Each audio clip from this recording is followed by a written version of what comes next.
a break. I'm tired. Go to the gym. Don't be a bitch. Eat your food, eat your vegetables, and eat that ass, boy.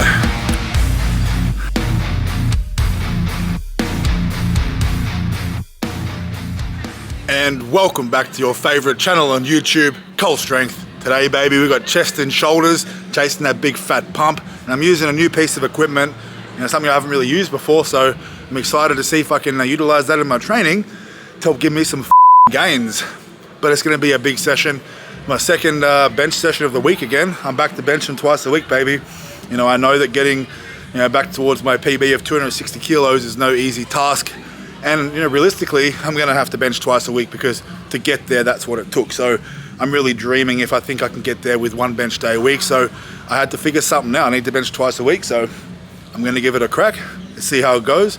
We want a big bench, we want some big titties and some big shoulders, baby. So it is what it is. It's time to get to work. I love this shit. Let's get it.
Alright guys, so first up today is Swiss bar bench press. The Swiss bar, otherwise known as the football bar. I don't know why.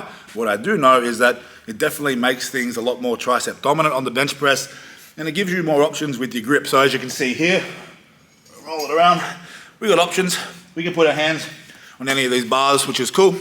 Today I'm going to opt for a more neutral grip because I've only been benching once a week due to shoulder pain, and that's because I'm stuck in that position when I bench normally. So hopefully moving to a neutral grip will allow me to get that second bench day in, which I think is going to help me get back towards 260 kilos, because benching once a week isn't going to get me back to my best, and that's just not going to happen.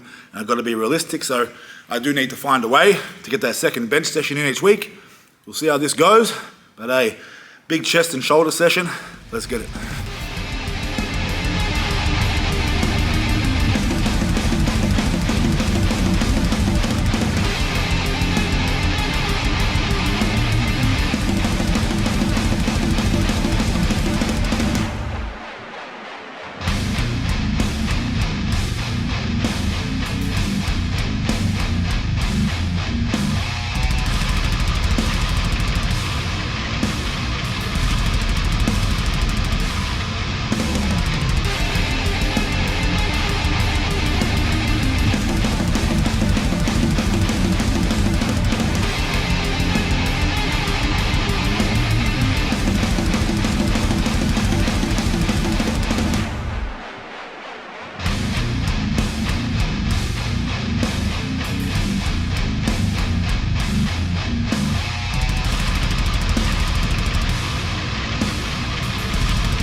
Alright guys, so bench really good, moved nicely. Now I'm just outside because a lot of people in the gym today and the music is loud and I don't want to lose my YouTube account due to copyright, so I'm gonna stick outside and talk to you guys. I hope you don't mind. But yeah, bench feeling good. I'm gonna move on now to some dumbbell pressing, shoulder press. So, you know, focus is on full range of motion. You know, I speak about that all the time. When you watch me do my dumbbell press, pay attention.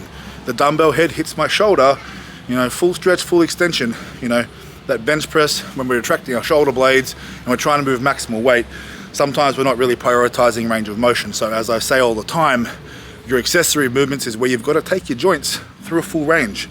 You can't neglect that shit. I mean, you can, but it's going to come back to bite you eventually. Trust me.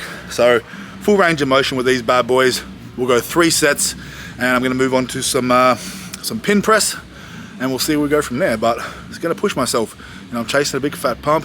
This is my secondary upper body day, so it's not my heaviest day. You know, so those Swiss bar press, you know, that was 145 kilos, 150 kilos, actually it's a 30 kilo bar, 3 sets of 8. Not too bad. As I said, the added stability makes it harder, but all in all, feeling good. Let's go.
pin press, done. Dumbbells, done. Swiss bar press, done. Now, I'm gonna get some lateral raises in, some shrugs, and some upright rows.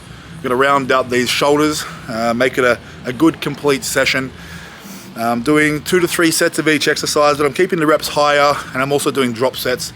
So there's quite a lot of volume involved here, and this is my second session like this for the week. So it's more, about getting the pump and the blood flow, and the repetitions are higher opposed to moving more weight and more total sets. So you'll see the volume is actually still quite high. It's just that, I'm not necessarily lifting as heavy or doing as many sets, just the sets, the reps are generally a bit higher. So yeah, it's just another way to train, another way to utilize different methods and make things work. We can't just go heavy all the time. If we do 2 bench days a week, you can't go heavy twice a week, trust me. You've got to differentiate between the two days. So, strictly make it 1 day heavy and 1 day considerably lighter with a different approach. Because, and I'm even going to say this, don't just do competition bench twice a week. If you do comp bench 1 day, do a close grip the other day, or a tempo, or some sort of variation movement. Don't just do the same movement twice a week. That's my advice to you. I'm going to move on now, chase this filthy pump. Let's get it, baby.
So that's the session done, guys. Fucking, we had Swiss bar press, we had dumbbell overhead press, we had pin press on the incline, and then lateral raises, shrugs, and upright rows. So 6 exercises, a good complete session. I'm really happy with that. I don't feel, my shoulders don't feel too beat up, which is nice. So that leaves me feeling positive that I will recover in time for my next heavy bench press session, so I can push that and obviously get some good results. Because we do need to make the most out of these sessions. We can't just expect to train, with no real direction or purpose, or no standards for ourselves. We need to have those standards, and we need to hit those goals that we set ourselves all the time. So I know to get back to 260 kilos on the bench press, that's one of those things, like the perfect storm, right? I've got to have everything going for me at the right time. I've got to stay healthy. I've got to be hitting all my training. I've got to be eating. I've got to be recovering. I can't afford any niggles or injuries. So this whole perfect storm, as I've said before, is reaching these feats of strength is no easy task. And it was never meant to be. Whether it's a 260 kilo bench or a 400 kilo squat or deadlift, these things take time, and even time, there is no guarantee. These feats are not, achieved by everybody. It's like, I get a lot of questions, people asking me, how long will it take me to reach a 400 kilo deadlift or a 250 kilo bench? I'm like, bro, to be honest with you, you're probably never going to get there. I don't say that to dishearten you, but statistically speaking, there's not many people on the face of the earth that are actually physically capable of achieving this.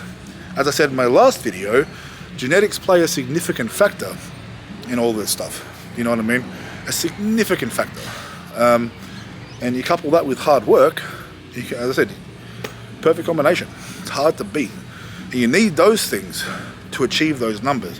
Even someone with just genetics, they're not going to achieve those numbers unless they put that together with hard work. You see it all the time. You see them getting close to those numbers, but there's no discipline, there's no consistency, and they disappear. They disappear. And that's wasted potential. You know what I mean? And I guess one more thing that I really want to leave you guys with today. I had this thought, and everyone's probably thought this before. Is it a bit too deep for this? I don't know. But people talk about happiness. People talk about finding peace. I just want peace. Peace is happiness. And I used to think that as well. Life's pretty chaotic sometimes. It's chaos. There's a lot going on, a lot of stresses, a lot of things happening. And sometimes I just crave peace because it'd be nice to take a breath. But realistically, that's never going to happen. And to be honest, peace would be boring. When you really think about it, peace. There's nothing exciting happening, nothing giving you fire. You're just very, peace. It's kind of nice temporarily, but I think what people really, really need, what people really want, what they're chasing is passion. Passion leads to happiness, not peace. You know what I mean? Passion, being passionate about something, being driven by something like that, having that desire, that fire inside you, I believe that leads you to happiness. And don't get me wrong, we definitely need peace, but we also need chaos. It's like a lot of those hippies these days are all about love and light, but with my spirituality and the left-hand path, love and light, that's bullshit, baby. It's like yin and yang, duality. There is a dark side, a light side to everything. And we need to embrace all those things in us and around us, So you embrace your shadow, you embrace your light, you're embracing your peace and your chaos, and then you've got to find your passion. And I think that's the key to life. This may not make a lot of sense to some people, maybe it will. Maybe this is something we can talk about more in my lives, because I would like to go in depth with you guys and not just talk about lifting, because lifting is a part of life, a large part for most of us, but there is definitely more to life than just lifting weights. And the reason I do this is for a greater purpose than the act of lifting weights. It's an outlet, yes, but this is about being the best version of myself that I can be, for myself and for people around me, for my family, for my son, those sorts of things. So I hope you enjoyed this session. I know I did. Gonna go get some food now, and until next time, you know exactly what to do. Go to the gym, don't be a bitch. Eat your food, eat your vegetables, and eat that ass, boy.